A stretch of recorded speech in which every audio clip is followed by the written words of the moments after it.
감사합니다. 저만 마스크를 이제 방송으로 할 때는 이렇게 마스크는 이렇게 제한적으로 이렇게 벗을 수는 있어서 저만 마스크를 벗지만 아까 어떤 눈빛으로 성도들에게 인사해야 된다고요? 하트 뿅뿅. 우리 옆에 분하고 한번 연습해 보세요. 하트 뿅뿅. 네, 하트 뿅뿅. 왜 또 부부가 안 해요? 부부가 해야죠. 네, 하트 뿅뿅입니다. 네. 참 이렇게 함께 모인다는 게 참 이거는 뭐 최첨단 뭐 요즘 뭐 지난 뭐 한 3주 전에도 메타버스 뭐 이런 것들 말씀드렸지만 뭐 그런 가상 현실 뭐 이게 참 뭐 그게 아무리 빠른 시대되고 다 할 수 있는 것처럼 시대가 되고 있지만 이렇게 함께 모여서 나눌 수 있는 이 교제를 대체할 수 있을까?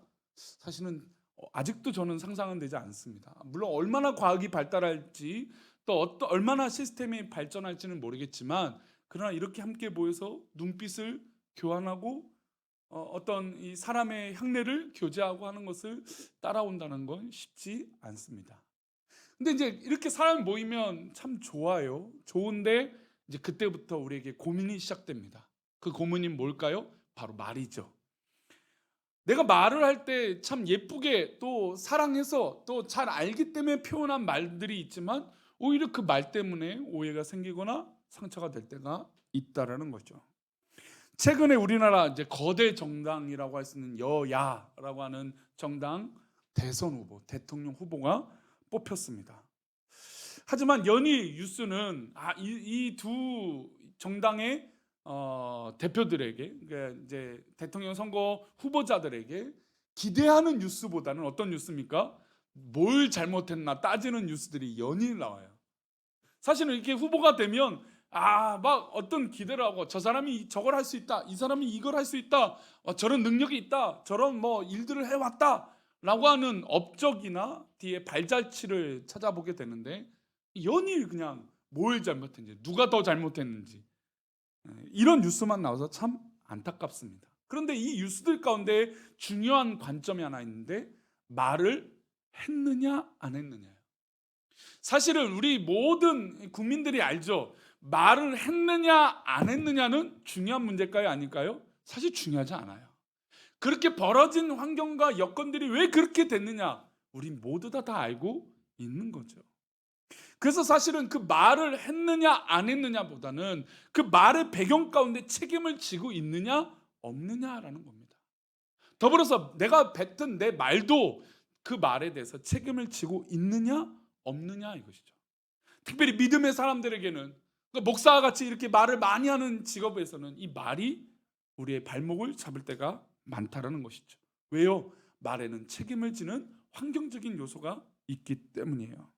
말로는 천국을 만들고 말로는 뭐 그냥 모든 것이 잘 될 것처럼 하지만 그러나 그렇게 되지 않는 것이 우리의 현실이고 고민이고 문제입니다.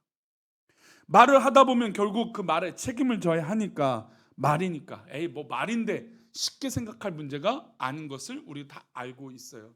사실 뉴스에 나와서 고꾸라진다.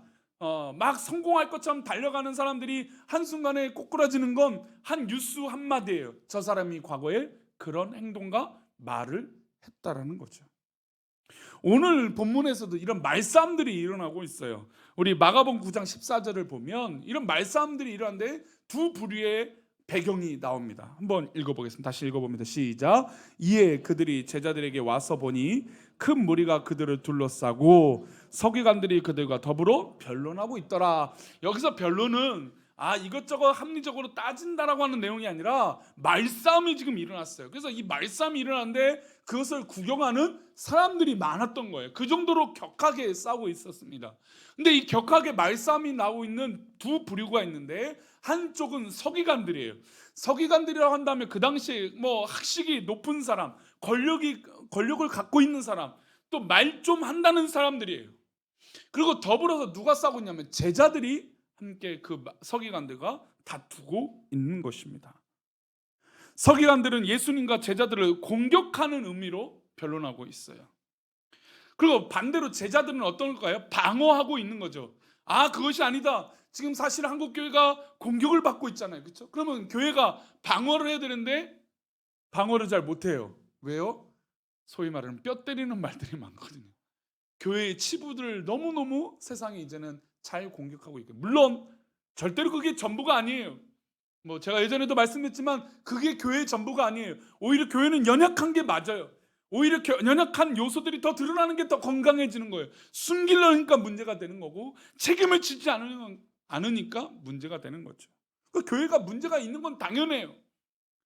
왜요? 우리는 상처고, 우리에겐 연약하고 부족한 게 우리들이니까 당연히 교회가 문제가 있는 건 당연한 거예요. 근데 세상은 그렇게 바라보지 않죠. 어쨌든 서기관들은 마치 그런 관점으로 제자들을 공격하는 겁니다. 하지만 이들은 명확한 차이가 있어요. 서기관들은 믿는 사람입니까? 믿지 않는 사람들입니까? 서기관들은 믿지 않는 사람들이죠. 예수님에 대해서 믿지 않는 사람들이고, 예수님의 능력에 대해서 의심하는 사람이에요. 그 제자들은 어떤 사람입니까? 예수님을 믿고 신뢰하는 사람들이죠. 근데 두 사람들이 이 간격이 좁혀지지 않는 건 예수님을 믿느냐 믿지 않느냐 이 간격 때문에 좁혀지지가 않아요. 그러니 우리가 때로는 세상 사람들과 대화할 때 대화가 안 된다는 건 바로 여기에요. 왜냐하면 세상 사람들은 예수님을 믿지 않는 것을 전제로 이야기를 해요. 그럼 우리는 어떤 게 전제예요? 예수님을 믿고 있는 것이 삶이고 전제예요. 그러니 이 두 대화가 당연히 목소리가 커질 수밖에 없는 것이죠.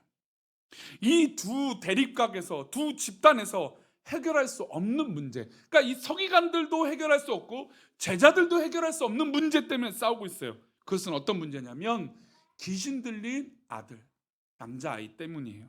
우리 17절 말씀인데요, 함께 읽겠습니다. 무리 중에 하나가 대답하되 선생님, 말 못하게 귀신 들린 내 아들을 선생님께 데려왔나이다. 이 서기관들과 제자들의 문제의 이 말싸움의 이 변론과 싸우고 있는 배경은 이 아이, 귀신 들린 이 아이를 고칠 수 있느냐 없느냐예요. 저 귀신 들린 걸 고칠 수 있는 능력이 있느냐 없느냐 의심하는 사람과, 또 이것을 고쳐야 되는데 이 귀신 들린 아들을 제자들이 고칠 수 있습니까 없습니까? 지금 못 고쳐요. 못 고쳐서 지난 마태복음 설교 때 핵심이 있었어요. 무엇이 없어서 못 고쳐요? 믿음이 없는 세대. 그래서 예수님이 화를 내셨잖아요. 이런 폐역한 세대야, 내가 언제까지 너희들과 이렇게 함께 하겠느냐. 믿음이 없어서 이렇게 된다는 거죠. 믿음이 없으니까 귀신 들린 걸 못 고친다라고 말씀하셨던 게 마태복음의 말씀이에요. 그런데 오늘 큐티 본문의 마가복음은 이 믿음이란 걸 전제에 더불어서 한 가지가 더 나와요. 오늘 그 부분을 우리가 말보다도 무엇이 먼저인지 고민해 보고자 합니다. 어쨌든 두 서기관들이나 제자들도 해결할 수 없는 문제예요. 귀신 들린 거죠. 쉽지 않습니다. 뭐 우리가 귀신 들린 걸 목사님과 당연히 고친다? 사실 쉽지 않아요. 저도 예전에 귀신 들렸다라고 하는 분들을 몇 분 만난 적이 있는데 겁이 먼저 나요. 겁이. 힘도 분명히 저보다도 약한데 아니 어떻게 이렇게 힘이 센지 몰라요. 그리고 표정도 어떻게 해요? 순식간에 바뀌죠. 그래서 이게 편안하게 봐야 되는데 진짜 뭐 정신없는 표정으로, 그리고 공격할 것처럼 하는, 그리고 자기 몸을 자해할 것 같은 표정으로 막 쳐다보니까 무서워요. 저도 막 무서워요. 그런 귀신 들린 게 생각보다 고친다는 게 쉽지가 않습니다. 물론 이것을 역으로 이용해서 귀신론 갖고 이단 사이비가 우리 한국교회도 한참 유행한 적이 있어요. 귀신론. 그러니까 귀신이 있다는 거, 이 예배 때도 귀신이 있어서 그 귀신을 보니까 귀신을 몰아내야 된다는, 이것이 뭐 반은 맞고 반은 틀릴 수도 있지만 이렇게 귀신론이 우선이 되는 건 아니죠. 우리에겐 예수론이죠. 예수님이 먼저죠. 그게 먼저 되는데 귀신을 쫓아내는 게 우선적인 이 신앙이 돼버려서 이단과 사이비로 정죄받는 경우도 있습니다. 어찌됐든 귀신 들린 것 자체를 해결한다는 건 우리의 능력으로 할 수 없는 부분이에요. 우리의 능력으로 귀신을 쫓아낼 수 있는 사람이 있을까요? 우리의 능력으로? 나의 능력으로? 아무도 없습니다. 우리는 알다시피 성경을 읽었으니까 누구의 이름으로요? 예수님의 이름으로, 예수님의 능력으로 귀신을 쫓아낼 수 있습니다. 그러나 아직 제자들은 그런 믿음이 아직 연약했어요. 심지어 이 귀신 들린 모습이요 더 충격적이에요. 18절 말씀입니다. 18절 말씀, 어떤 귀신 들린 사람이냐 읽어봅니다. 시작. 귀신이 어디서든지 그를 잡으면 거꾸러져 거품을 흘리며 이를 갈며 그리고 파리해지는지라. 내가 선생님의 제자들에게 내쫓아 달라 하였으나 그들이 능히 하지 못하더이다. 예수님의 제자들에게 데리고 오면 고쳐줄 줄 알았는데 제자들도 못해요. 그 제자들도 못한다는 거 사실 우리들도 못하는 일이에요. 어려운 일이죠. 그 당시 예수님이 바로 옆에 계시는 그렇게 정말 능력과 예수님이 실제로 제자들을 동네방네 전도시키면서 능력도 주셨어요. 능력을 이미 받았던 사람들이에요. 근데 귀신을 만났는데도 귀신을 쫓아낼 수 없는 게 제자들이에요. 그러면 우리랑 별반 차이 없죠. 우리들도 귀신을 만나면 무서워요. 게다가 이 사람은요, 거품을 막 흘려요. 이를 갈아요. 게다가 귀신이 들리면 막 몸이 쪼그라들어요. 파리해지니까 막 뼈만 남는 거죠. 그런 사람이, 그런 아들이, 그런 남자아이가 있으니까 얼마나 쉽지 않겠습니까? 그래서 하지 못했어요. 능히 하지 못했어요. 이건 능히 하지 못했던 건 제자들은 당연히 너무 센 귀신이에요. 너무 센 귀신이 있으니까 해결할 수 없죠. 어떻게 해야 될지, 어떻게 이것들을 모면해야 될지. 그리고 서기관들은 야, 너 예수님이라서 안 했겠죠. 저 예수가 이런 능력이 있고 너희들도 예수를 쫓는 사람인데 왜 이것들을 해결하지 못하냐?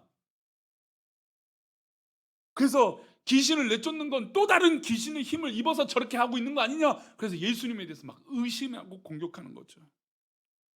거기뿐만 아니에요. 20절을 보면 이 귀신 들린 남자아이가 더 심합니다. 보겠습니다. 읽겠습니다. 시작. 이에 데리고 오니 귀신이 예수를 보고 곧 그 아이를 심히 경련을 일으키게 하는지라 그가 땅에 엎드러져 구르며 거품을 흘리더라. 잘 보세요. 지금 귀신이 잠시 이 아들 곁에 빠져나와 있었어요. 근데 이 본문 보니까 예수님께 이 아이를 데리고 오니까 귀신이 그 아이에 또 들어갔어요. 그러니까 주변에 있는 사람들은 얼마나 무섭습니까? 지금 분명히 조금 전에도 이 아이들이 그래도 조금 이제 거품 안 물고 막 경련을 안 일으키니까 좀 괜찮다 했는데 예수님께 왔는데 막 귀신 들린 거예요. 심하게 막 몸을 떠늘고 있어요. 그리고 땅에 엎드려서 막 거품을 물기 시작해요. 얼마나 무섭습니까? 그리고 서기관들이 봤을 때 야, 저 봐라, 저 예수를 앞에 가니까 저 아이가 저렇게 더 귀신 들리고 저렇게 더 미쳐서 날뛰는 거구나. 바닥에 뒹굴고 있구나. 게다가 이 귀신 들림이 거기서 멈추지 않아요. 우리는 이미 이 사건에 대해서 알고 있으니까 귀신이 당연히 누가 무서워요? 예수님이 무서우니까 더 발버둥을 치는 거죠. 그러나 우리가 그 현장에 있다면 그렇게 판단하기 쉽진 않죠. 22절 말씀이에요. 더 미친 듯이 뜁니다. 읽어봅니다. 시작. 귀신이 그를 죽이려고 물에 자주 던졌나이다. 그러나 무엇을 하실 수 있거든 우리를 불쌍히 여기사 도와주옵소서. 이 아이를 데려온 부모의 입장에서는 어떻게든 예수님 무엇이든 하든 좀 고쳐주시고 우리를 불쌍히 여겨주세요. 근데 이 아이가 했던 것들을 보니까 어떻게 해요? 막 불과 물에 뛰어들어요. 귀신 들리면 막 그래요. 그러니까 죽고자 하는 거죠. 근데 귀신 들리면 죽고자 해도 죽지도 못해요. 그러니 얼마나 미치겠습니까? 이 아이예요.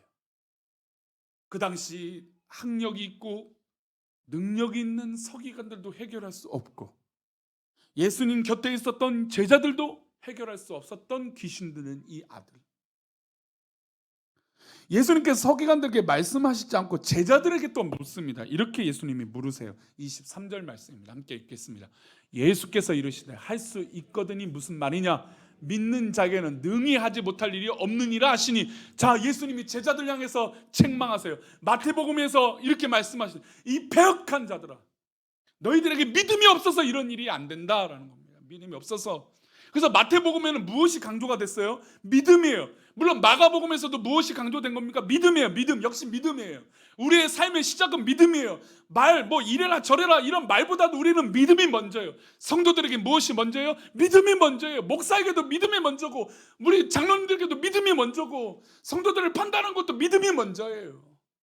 다른 것이 우리에게 먼저일 수 없습니다. 그러니까 예수님은 이 장면에서 제자들을 먼저 책망한 거예요. 서기관들이 공격하는 저 믿지 않는 자들은 애초부터 예수님 마음에는 두지 않은 거죠.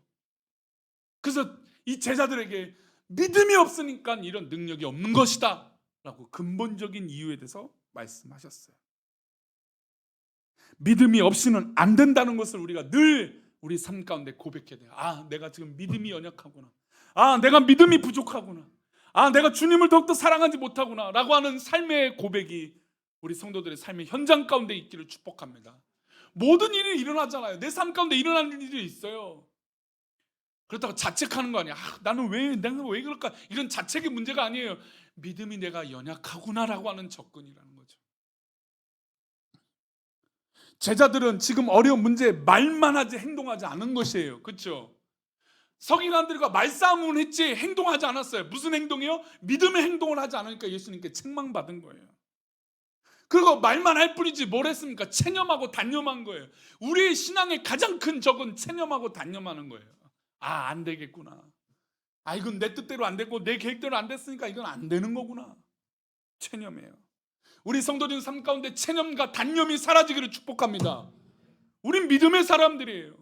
믿음의 사람은 주님이 하시기 때문에 불가능이 없는 줄 믿습니다. 우리는 그렇게 믿고 나아가는 거예요. 그러나 내 기준의 성공과 내 기준의 잘됨이 우선이니까 자꾸 의심하고 체념하고 단념하게 되는 것이죠.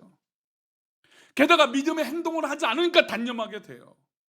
사랑하는 우리 교회 성도님들, 우리는 말만 하는 것이 아니라 체념하고 단념하는 것이 아니라 이 귀신 들린 아들을 향해서 주님처럼 고백해야 됩니다.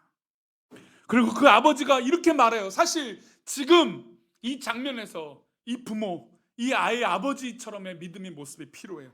마가복음 9장 24절입니다. 읽어봅니다. 시작. 곧 그의 아이의 아버지가 소리를 질러 이르되 내가 믿나이다. 나의 믿음 없는 것을 도와주소서 하더라. 할렐루야. 우리가 이래라 저래라 말하는 내 말보다 먼저인 것은 바로 믿음의 행동의 시작이에요. 체념하고 단념하는 것보다 믿음의 고백이에요. 아버지가 소리를 지릅니다. 주님, 내가 믿겠습니다. 나의 믿음 없는 것을 도와주소서. 그럼 누가 고쳐주세요? 그때부터 그 일은 누구의 일이 됩니까? 주님의 일이 되는 거예요. 주님의 역사하심이 되는 것인 줄 믿습니다. 주님께서 해결해 주세요. 마가복음 9장 25절부터 27절, 25절, 27절 두 절 말씀 읽어봅니다. 시작. 예수께서 무리가 달려와 모이는 것을 보시고 그 더러운 귀신을 꾸짖어 이르시되 말 못하고 못 듣는 귀신아 내가 내게 명하노니 그 아이에게서 나오고 다시 들어가지 말라 하시매 27절 말씀입니다. 시작. 예수께서 그 손을 잡아 일으키시니 이에 할렐루야. 주님께서 우리에게 손을 내밀어 주시면 그때부터 시작이에요. 주님께서 우리에게 일어나라 하시면 우리는 일어나면 될 줄 믿습니다. 의심하지 말고 믿으면 돼요. 그 아버지가 고백했잖아요. 내가 믿나이다. 나의 믿음 없음을 도와주옵소서. 주님 앞에 기도하면 되는 것이죠. 이런 기적을 보고 제자들이 생각하지 않겠습니까? 주님, 우리도 예수님 쫓아다닌 지 유구한 시간이 있고 우리도 나름 믿음이 있다라고 생각되는 우리들인데 왜 우리는 이런 능력이 나가지 않을까요? 그래서 실제로 제자들이 이 사건 후에 예수님께 질문을 해요. 28절입니다. 읽겠습니다. 화면을 보시고 함께 읽겠습니다. 시작. 집에 들어가심에 제자들이 조용히 묻자오되 우리는 어찌하여 능히 그 귀신을 쫓아내지? 당연한 질문이죠. 예수님, 왜 우리는 이러지 못할까요? 맨날 우리는 말만 하고 왜 우리는 행동으로 이 열매들을 못 맺을까요? 이래라 저래라 하기 좋아하지만 왜 우리는 이 복음의 열매들을 맺지 못할까요? 왜 기적과 능력을 행하지 못할까요? 자, 이 본문에서는 분명히 믿음이 우선이라고 했어요. 근데 마가복음에서는 마태복음과 다르게 한 구절 더 나와요. 바로 29절 말씀입니다. 함께 읽겠습니다. 29절 말씀 함께 읽겠습니다. 시작. 이르시되 할렐루야. 이르시되 기도 외엔 다른 방법이 있습니까? 없습니까?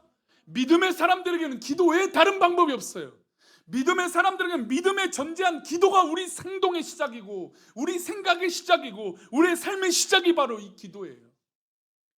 기도하지 않고 이런 능력이 나간다고요? 기도하지 않고 우리의 열매들이 맺어진다고요? 그건 내 능력의 열매지 주님의 열매가 아니에요.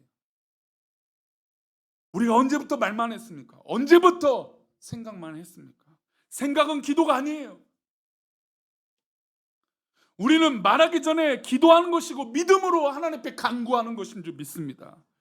지금 제자들은 서기관들과 만나서 그냥 싸우고 말하기만 바빴던 거예요. 변호하고 임기응변해서 그냥 잠깐 피하기만 바빴던 거죠. 그러나 그때 그 위급한 대화 가운데 무엇이 필요합니까? 기도예요. 기도. 말씀 맺겠습니다. 참 저는 이 말씀을 읽으면서 놀라움을 느껴요. 사실 마태복음 같은 본문인데도 이렇게 하나님의 역사하시는 말씀이 또 달라요. 아마 우리 성도들이면 또 다른 말씀이 적용이 될 거예요. 근데 그렇게 와닿는 말씀이 내 가운데 믿음으로 고백될 때 우리는 엎드려서 무엇을 해야 될까요? 바로 기도하는 거예요. 하나님, 그 말씀이 내 말씀 되게 해주시고 내 삶 가운데 그 말씀을 이루게 해주옵소서. 그렇게 기도할 때 역사가 시작될 줄 믿습니다.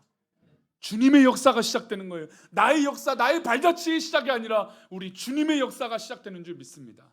그러니 지금 이 순간 가장 먼저 선택할 수 있는 건 모든 것을 멈추고 기도하는 겁니다.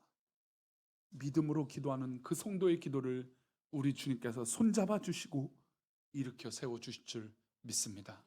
우리 성도님들 이 한 주간 무엇을 하시든지 기도하시기를 축복합니다. 말보다 뭐 한다고요? 믿음의 기도입니다. 우리 아까 그 마음을 담아서 예수 나의 좋은 치료자 찬양하겠습니다.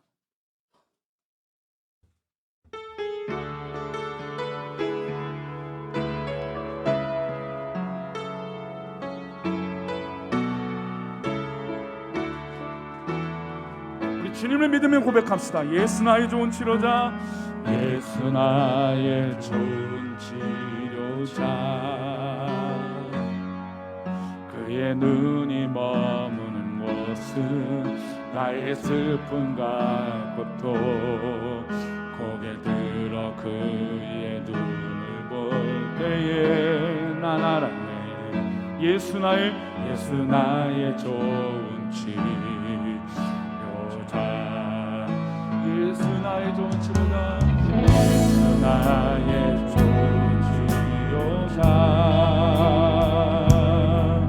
그의 손길이 닿는 곳은 나의 상처와 아픔, 영원히 흐를 것 같았던 눈물 다 멎었네.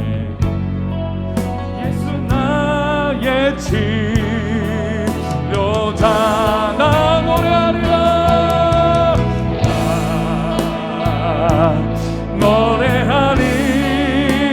노래하리라. 선한 나를 돌아보신 구세주를 찬양해.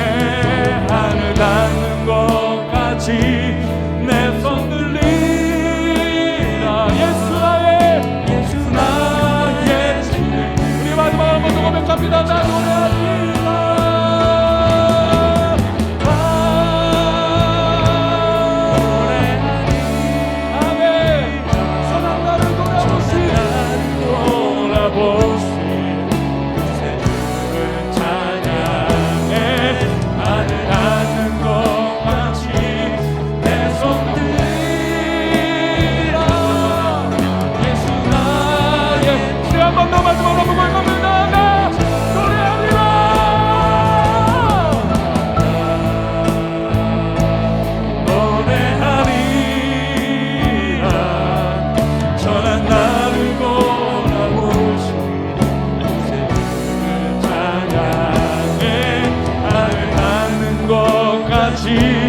내 손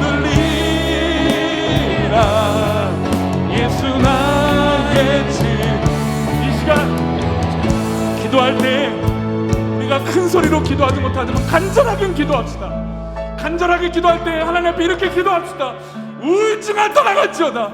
내 생각을 괴롭게 하는 공허가 떠나갈지어다. 내 마음을 짓누르는 모든 것들아 떠나갈지어다. 내 환경을 짓누르고 있는 것들아 떠나갈지어다. 관계를 어렵게 만들고 인간적인 한계를 만드는 것들아 떠나갈지어다. 내 병든 것들아 떠나갈지어다.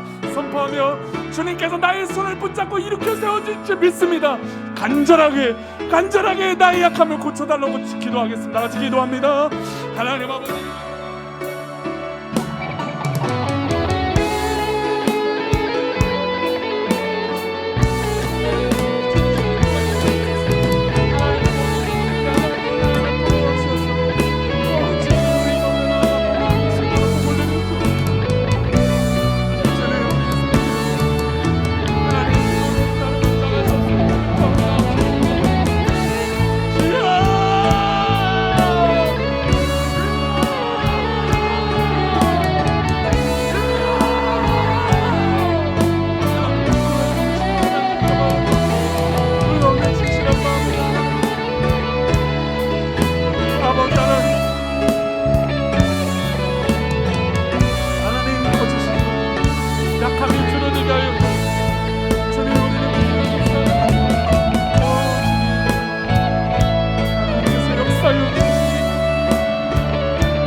주님께서 우리에게 말씀하십니다. 믿음이 없는 자여, 믿음이 없이는 이런 일들이 나갈 수 없다라고 말씀하시며 기도 외엔 이런 일을 할 수 없다라고 말씀하셨사오니 우리 믿음 있는 성도라면 기도하게 하여 주옵소서. 단념하고 체념하기 전에 기도하게 하여 주시고, 내가 행동하고 판단하기 전에 기도하게 하여 주시고, 내가 무엇을 하든지 주님 앞에 기도함으로 우리의 문제와 우리의 모든 것의 주관자 되어 주시는 주님 앞에 기도하는 백성들 되게 도와 주옵소서. 기도할 때 주님을 만나게 하시고, 기도할 때 주님이 내 손 잡아주심을 알게 하여 주옵소서. 그래서 내 삶의 열매가 내 것이 아니라 주님의 것 되게 하여 주시옵소서. 오늘 참여한 예배자는, 예배드리는 우리 모든 성도들, 온라인으로 예배드리며 모든 곳에서 예배드리는 우리 성도들, 그 마음에, 그 믿음에 은혜를 더하셔서 이제 새 힘을 얻어, 단념하고 체념했던 것을 새 힘을 얻어 달려가게 하여 주옵소서. 우리들을 붙잡아 주실 것을 믿사옵고 우리를 괴롭게 하는 모든 것들이 떠나갈 줄 믿사오며 예수님의 이름으로 기도올렵나이다. 아멘. 이제는 우리 주 예수 그리스도의 은혜와 아버지 하나님의 크신 사랑과 성령님의 감화감동 위로 교통하심이 오늘 예배를 드리고 이제 우리가 믿음과 더불어 말하기 전에 기도하고자 하는 우리 귀한 믿음의 백성들의 그 고백 위에, 그래서 이제는 내 안에 체념하고 단념했던 모든 것들이 주님의 능력으로 변화되고자 하는 우리 모든 성도들의 그 고백 위에, 학업과 진로와 직장과 사업터 위에, 가정 위에, 특별히 코로나로부터 고통당하고 있는 모든 이웃들 위에, 우리 모든 사랑하는 권속들 위에 이제부터 영원까지 함께 계시기를 간절히 축원합나이다. 아멘.